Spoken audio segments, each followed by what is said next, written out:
Hi, I'm Joshua Cirinna. This is my second year being interviewed by Beyond the Brick, so it's pretty flattering to see you guys again. Yeah, this is a dollhouse. I've been kind of wanting to make a Belleville dollhouse for a long time.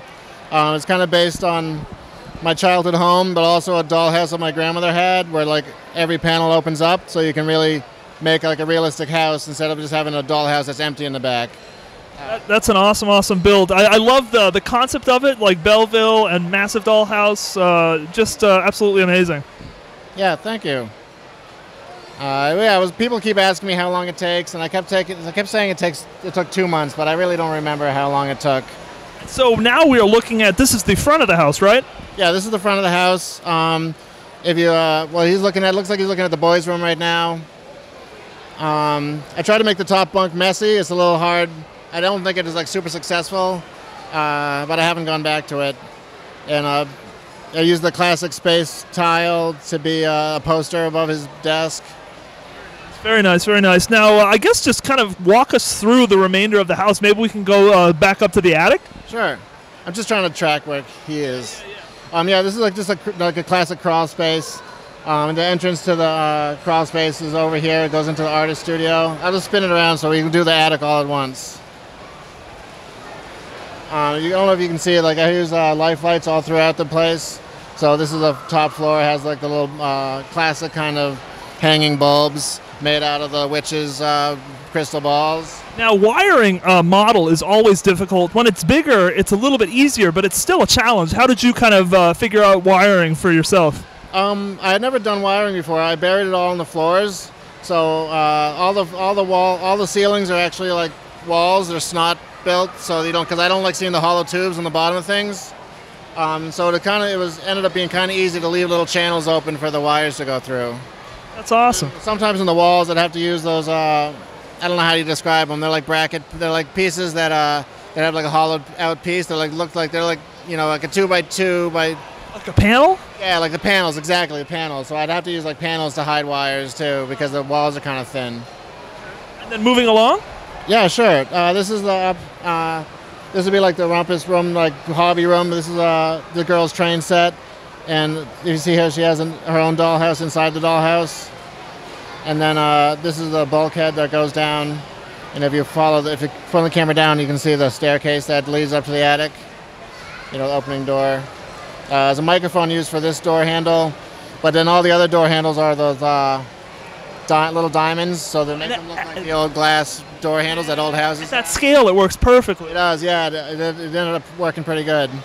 If you pan over to the bathroom, I used the classic garage door elements to make the curtains. Yeah, it's the only room that has curtains because bathroom wants a little more privacy. And if you look closely, the claws and the claw-foot bathtub are actually like little gold frogs. That's awesome. And the like pearl gold works so perfectly as like piping. Yeah, the piping and then the tubing and the tiling on the floor, and then like the red with the dark red with a little splash of pink, I think worked out pretty good. I actually made that room a lot pink before, and then I had to like tear it down because I wasn't really happy with it. That's one thing I'd have to say to any builder out there is, trying to improve his skill set. Don't be afraid to revise. Don't be afraid to break things down. And, if things aren't 100% the way you like them, Constantly iterate. Yeah. Don't be afraid to break stuff down to the bones if it's like something that you don't really like. And the one thing I'm noticing, and I kind of like want to focus almost like up here again, like your walls are amazing colors, texture. Yeah, and the waffle pieces, those are... Some of your viewers might not know that some of the older pieces, but this is how plates used to be, with the squares on the bottom instead of the tubes. So I have been collecting those for a little while, and I wanted to use them in a way that showcased, their unique bottoms, in a kind of like a natural way, without really, seeming show-offy. So I think that was ended up being a good way to do it. That's awesome. Yeah, this is if you pan down this girl's room with a bright light yellow walls. If you kind of scan around, you can see she's into some she's got some screwed up hobbies. Like cash on the floor there? Yeah, there's a huge pile of cash on the floor. There's there's a sap in a bag hanging on her bed. There's a big a pile of swords on a display case. And then she likes aquariums, but then she has the beaker too. So you don't really know what she's into, but she's making bank. She's got a nice light yellow wall color too. So Yeah, and the flowers are on the trim. It's kind of like one of the few times I've kind of cheated a little bit. The flowers don't have a lot of clutch power, so I actually bit the backs of them to give them little burrs so they would stick in. that's awesome. So then moving along. Sure, yeah. If you stand down here, this is a dining room. It has a, it's not that interesting in itself. You know, there's nothing like fantastic about it. It has a little outlet on the side, which is interesting, next to the staircase. And in the back has like a, I don't know what you'd call it, like the cabinet with glasses in it. A China cabinet or something? Yeah, something like that, yeah. And then, you know, the chairs went through a few iterations. Like I said, you got to not be afraid to just keep trying new things. So the chairs were like chair Mark 6 because of how many chairs I went through. Revise. And I was just pan over to the kitchen on the bottom floor. You notice the imperial tiles. A lot of people get tickled by that. On the stove has the little imperial tiles as the burners. And then the little butcher block was the last thing I made. It just felt like it needed a little bit something extra in the kitchen. It was like a lot of empty space.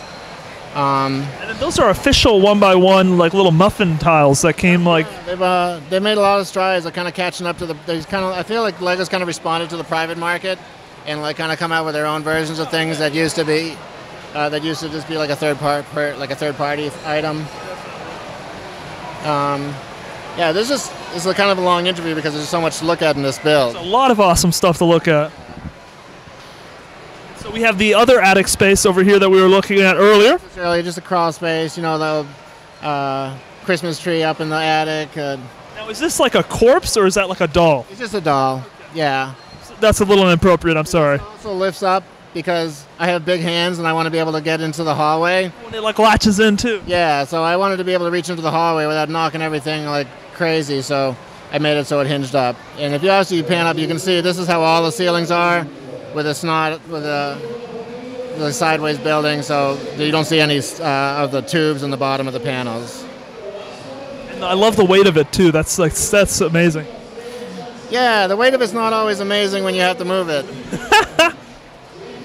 Yeah, this is the master bedroom. So this is I don't know what you call it on Bricklink. I just call it lavender. So it's the light lavender and then the medium lavender. You're using these little like log bricks, kind of. Yeah, the little log cabin bricks to put a little bit of contour under the windows. I love it. Yeah, the window frames were one of the first things I did to try to like when I started doing the build. Like I wanted to know if I had enough pieces, and I worked on the window frames. They're kind of like half a stud out, so the frame has a little bit of contour to it, but it's not like, you know, too aggressive. And these are just like what, like 1x4x5 or 6 or something, like snotted in sideways. Yeah, they're just like the 1x4x6 standard wall panels that they have now. It looks super realistic, and I know Lego windows tend to be like almost like too European, but these look like. I want to be like a kind of plain, like a plain cape. Yeah, exactly. I had to get some.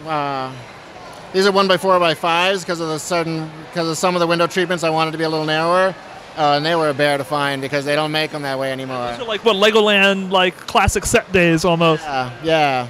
Awesome. What other rooms have we not looked at? Well, the boys' room, I think you did look at it, but the den was the first room I completed, and I'm still like, it doesn't look like the first room I completed because it came out really nice. I made that potbelly stove with that new element, that little curly Q gold element that comes in some Friends sets. Oh, yeah, it's like a new architectural piece almost. New architectural piece. I'm surprised it hasn't shown up in like more city sets. I think it showed up in the modulars. Yeah, they always are. They're pretty good about that, incorporating like new pieces in big quantities. Very cool. So that's about it. And just like I don't know if you got a scan of the bottom staircase looking up, but that's probably about all you need to look at.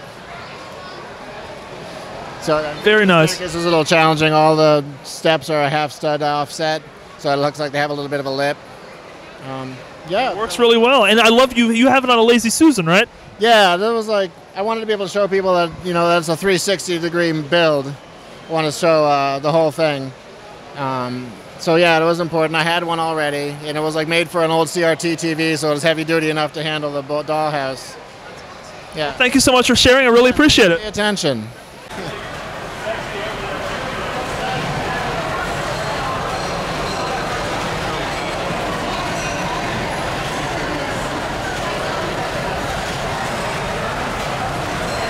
super cool. It's kind of a tiny.